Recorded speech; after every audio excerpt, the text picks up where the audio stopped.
Hello friends, ఈరోజు మనం వరలక్ష్మి వ్రతం రోజు చేసుకునే 5 రకాల ప్రసాదాల రెసిపీస్ చూసుకుందాము. ముందుగా పులిహోరకి మనము 1 గ్లాస్ రైస్కి 1.5 గ్లాస్ వాటర్ పోసుకుంటే రైస్ పొడి పొడిగా అవుతుంది. ఇప్పుడు మనం 1 గ్లాస్ రైస్ తీసుకున్నాం కాబట్టి 1.5 గ్లాస్ వాటర్ పోసుకొని 3 విజిల్స్ వచ్చేంత వరకు లో టు మీడియం ఫ్లేమ్లో ఉంచుకోవాలి. ఇప్పుడు రైస్ అయ్యేలోపు పులిహోరకి పోపు చేసుకుంటున్నాను. ముందుగానే నేను చింతపండు గుజ్జుని రెడీ చేసి పెట్టుకున్నాను. ఒక కడాయిలో ఆయిల్ వేసుకొని పోపు దినుసులు, శనగపప్పు, పల్లీలు వేసి అవి బాగా వేగిన తర్వాత పచ్చిమిర్చి, కరివేపాకు, ఒక 2-3 ఎండుమిర్చి కూడా వేసుకుంటే రుచిగా ఉంటుంది. అవి బాగా వేగిన తర్వాత పసుపు, సరిపడంత ఉప్పు వేసుకొని బాగా కలుపుకోవాలి. పులిహోరలో ఇంగువ వేస్తే చాలా రుచిగా ఉంటుందండి. ఇప్పుడు మరొకసారి కలుపుకొని మనం ముందుగానే రెడీ చేసి పెట్టుకున్న చింతపండు గుజ్జుని తీసుకొని దీంట్లో వేసుకోవాలి. బాగా కలుపుకున్న తర్వాత 2-3 నిమిషాల పాటు మరిగించాలి. ఇప్పుడు దీన్ని మరొకసారి కలుపుకొని ఆయిల్ పైకి తేలేంత వరకు మరిగించుకోవాలి. చివరగా దీంట్లోకి ఒక 1/2 స్పూన్ బెల్లం వేసుకుంటే రుచి బ్యాలెన్స్ అవుతుంది. అంతే అండి, పులుసు రెడీ అయిపోయింది. మనం ముందుగా రెడీ చేసి పెట్టుకున్న రైస్ని ఒక బౌల్లోకి తీసుకొని చల్లార్చుకోవాలి. ఇప్పుడు దీంట్లోకి కావలసినంత పులుసు వేసుకొని కలుపుకుంటే అంతే అండి, ఎంతో రుచికరంగా ఉండే పులిహోర రెడీ అయిపోయింది. ఇలా నా స్టైల్లో ఒక్కసారి పులుసు పెట్టి చూడండి, చాలా రుచికరంగా ఉంటుంది. తక్కువ టైంలో పులుసుని ఇలా రెడీ చేసుకోండి.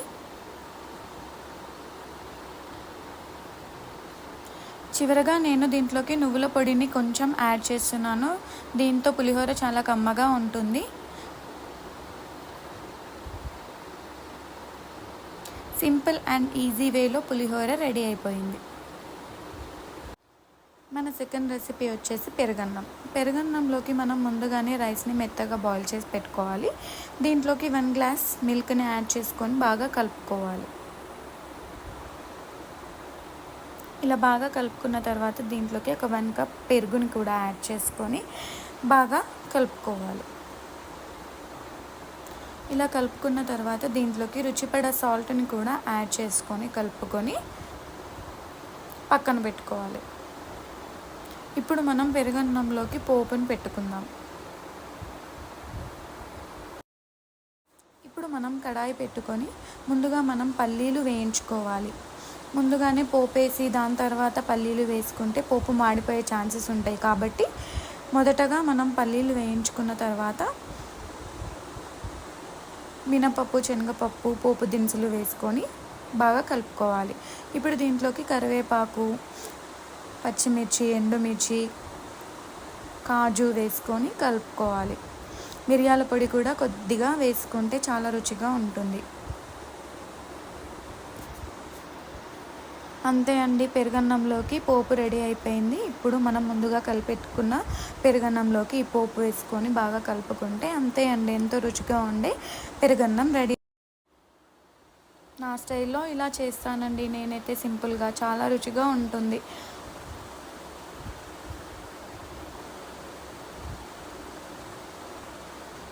మన థర్డ్ రెసిపీ వచ్చేసి చక్కెర పొంగలికి ముందుగా మనం ఒక చిన్న కుక్కర్ తీసుకొని దాంట్లోకి 1 టేబుల్ స్పూన్ నెయ్యిని యాడ్ చేసుకోవాలి. నెయ్యి బాగా వేగిన తర్వాత 1/4 కప్పు కడిగి పెట్టుకున్న పెసరపప్పును యాడ్ చేసుకోవాలి. ఇప్పుడు దీన్ని బాగా కలుపుకోవాలి.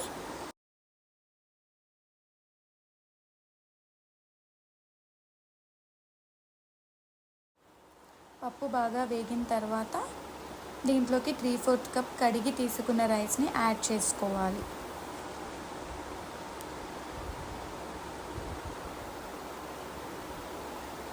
రైస్, పప్పు బాగా కలుపుకొని వేయించుకోవాలి.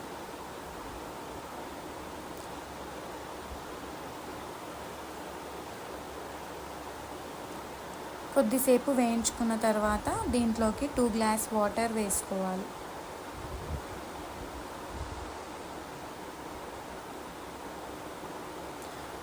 వాటర్ వేసిన తర్వాత బాగా కలుపుకొని మూత పెట్టుకొని 2 నుంచి 3 విజిల్లు వచ్చేంత వరకు ఉంచుకొని ఆఫ్ చేయాలి. ఇది బాయిల్ అయ్యేలోపు మనం పక్కన ఒక బౌల్ తీసుకొని దాంట్లోకి 3/4 కప్పు బెల్లం, 1/4 కప్ షుగర్ యాడ్ చేసుకొని 1/2 గ్లాస్ వాటర్ పోసుకొని బాగా కలుపుకోవాలి. బెల్లం, చక్కెర బాగా కరిగేంత వరకు మరిగించుకోవాలి. ఇలా మరిగిన తర్వాత మనం ముందుగా బాయిల్ చేసి పెట్టుకున్న పప్పు, రైస్ని బాగా కలుపుకొని దాంట్లోకి ఈ షుగర్, బెల్లం సిరప్ని యాడ్ చేసుకొని బాగా కలుపుకోవాలి. ఇలా మెత్తగా ఉడికిన తర్వాత దీంట్లోకి మనం ఒక 1/2 టేబుల్ స్పూన్ ఇలాచీ పౌడర్, నెయ్యిలో వేయించి పెట్టుకున్న కాజు, బాదం దీంట్లోకి యాడ్ చేసుకొని బాగా కలుపుకోవాలి. అంతే అండి, ఎంతో రుచిగా ఉండే చక్కెర పొంగలి రెడీ అయిపోయింది. ఇలా సింపుల్గా నా స్టైల్లో ఒక్కసారి తయారు చేసి చూడండి, చాలా రుచిగా తొందరగా అయిపోతుంది. మన 4th రెసిపీ వచ్చేసి వడపప్పు. వడపప్పుకి ముందుగానే పెసరపప్పుని 2 గంటలు నానబెట్టి పెట్టుకోవాలి. నేను ఇక్కడ 1 కప్పు పెసరపప్పు తీసుకున్నాను. 1 కప్పు పెసరపప్పుకి 1 కప్పు బెల్లంని యాడ్ చేసుకోవాలి. ముందుగా నానబెట్టి పెట్టుకున్న పెసరపప్పుని ఒక బౌల్లోకి తీసుకొని దాంట్లోకి 1 గ్లాస్ బెల్లంని యాడ్ చేసి కలుపుకోవాలి బాగా. అంతే అండి, సింపుల్గా వడపప్పు రెడీ అయిపోయింది. వరలక్ష్మి వ్రతం రోజు ముఖ్యంగా చేయవలసిన ప్రసాదాలలో ఈ వడపప్పు కూడా ఒకటండి.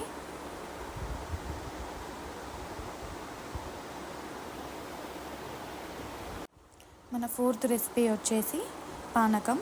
దీనికి మనం ముందుగా ఒక బౌల్ తీసుకొని దాంట్లోకి 1/2 గ్లాస్ బెల్లంని యాడ్ చేసుకోవాలి. 1/2 గ్లాస్ బెల్లంకి 2 గ్లాస్ వాటర్ యాడ్ చేసుకోవాలి. ఇప్పుడు దీంట్లోకి చిటికెడు ఇలాచీ పౌడర్, చిటికెడు పచ్చకర్పూరం వేసుకొని బాగా కలుపుకోవాలి. చివరగా 4-5 తులసి ఆకులు వేసుకొని కలుపుకుంటే అంతే అండి, సింపుల్గా పానకం రెడీ అయిపోయింది. వరలక్ష్మి వ్రతం రోజు పెట్టే నైవేద్యాలలో ఇది కూడా ఒక ముఖ్యమైన నైవేద్యం. ఇలా 5 రకాల ప్రసాదాలని చాలా త్వరగా తయారు చేయండి. నా వీడియో కనుక మీకు నచ్చినట్లయితే like, share and do subscribe my channel. Thanks for watching my video. Bye bye.